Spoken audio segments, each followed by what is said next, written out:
pertama, konsep ketuhanannya Jawa itu sebenarnya sangat monoteis dan sangat sufistik.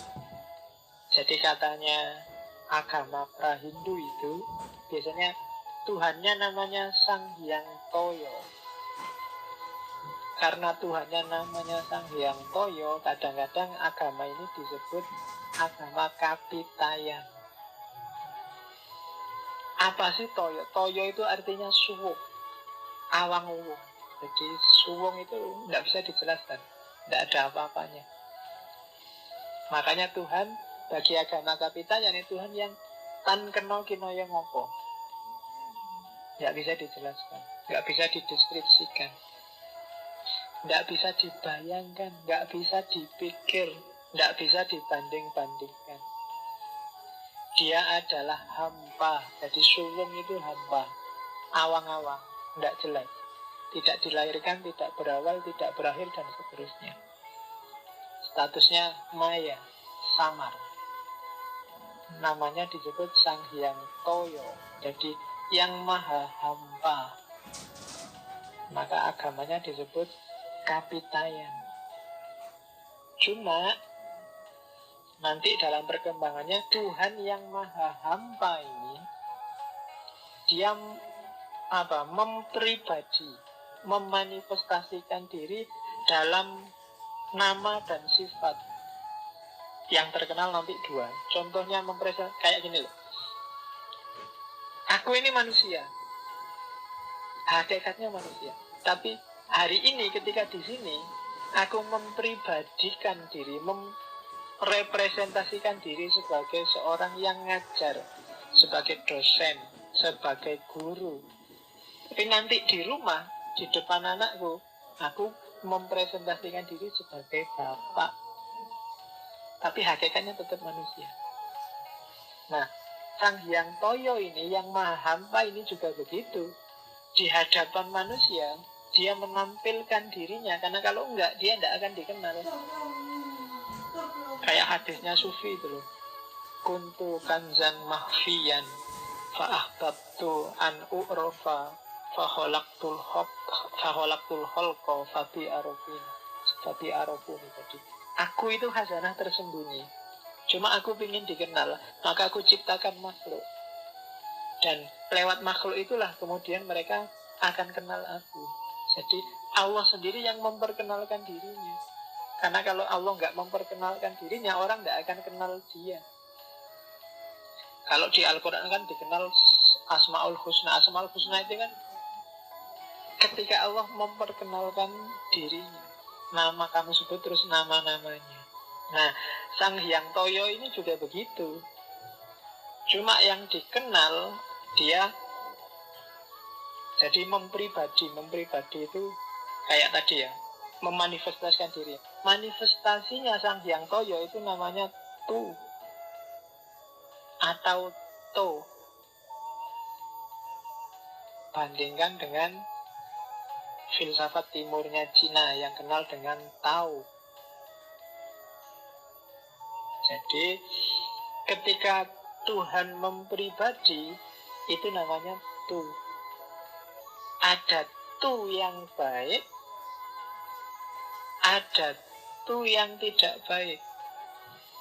Jadi kalau gambarannya biasanya di naskahnya kayak telapak tangan. Ada punggung tangan, ada telapak tangan. Alam ini kan kualitasnya dua. Ada yang baik, ada yang buruk. Yang baik itulah nanti lahir istilah Tuhan. Kebalikannya, kalau ada yang jelek, yang jahat, Tuhannya dibalik jadi hantu.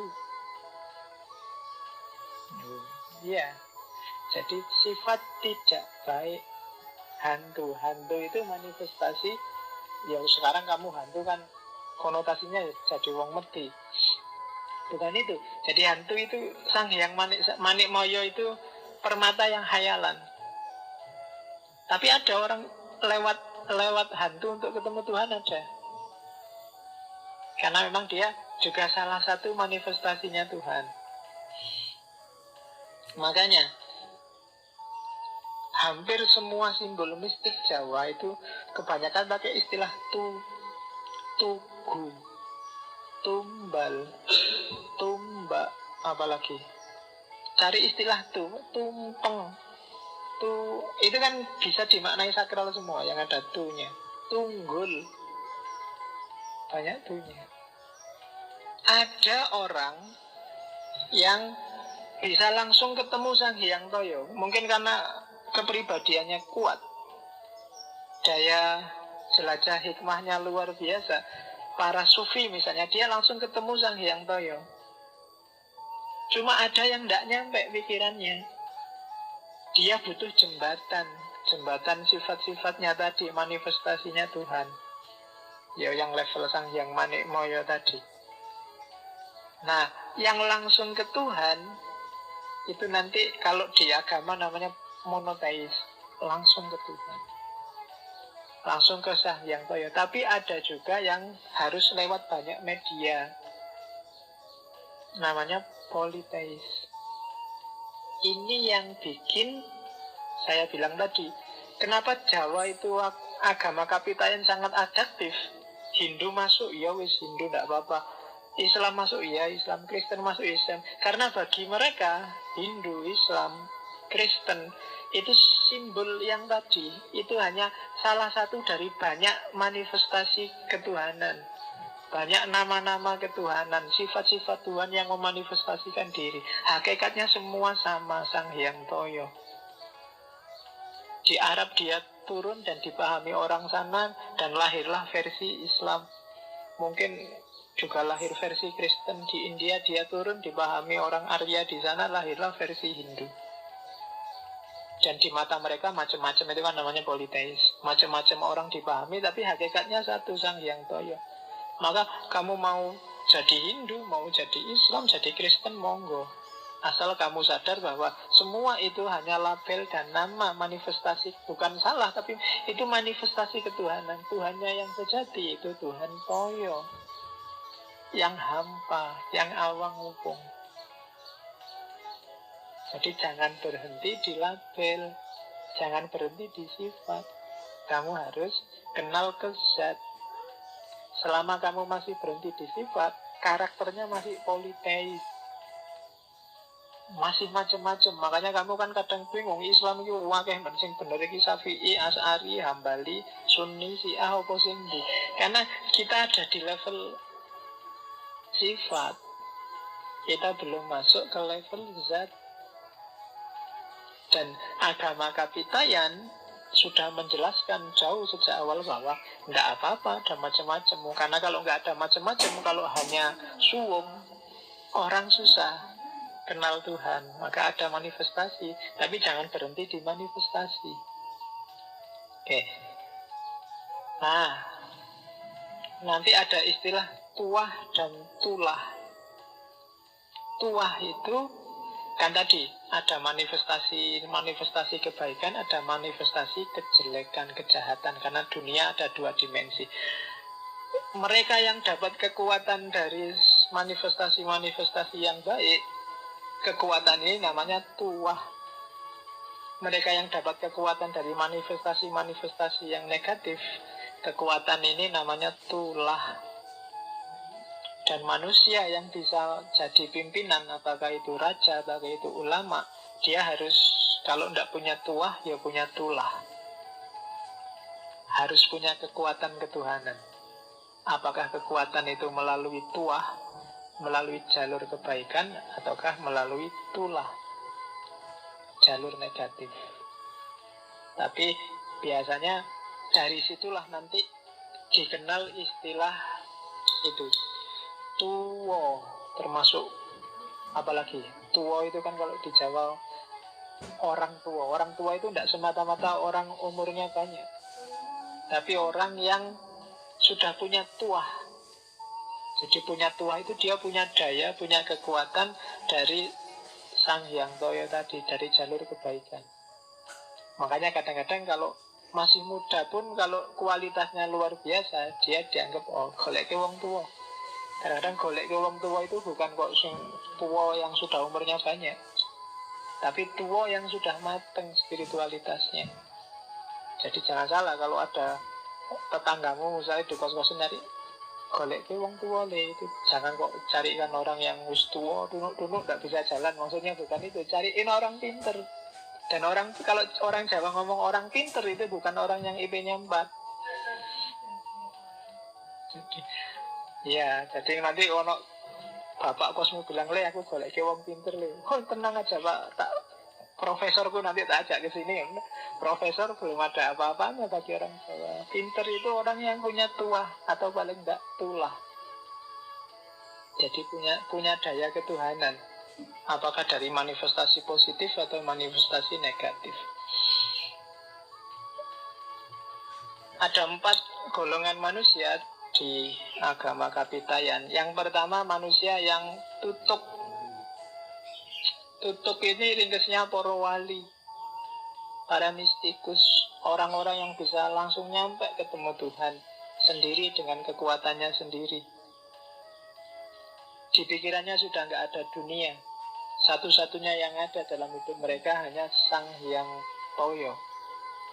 Itu namanya manusia yang sudah tutup. Tutup itu kan artinya nyampe sempurna. Ada manusia level 2, manusia tuhu. Manusia tuhu ini kayak manusia tutup, tapi tidak setinggi tutup.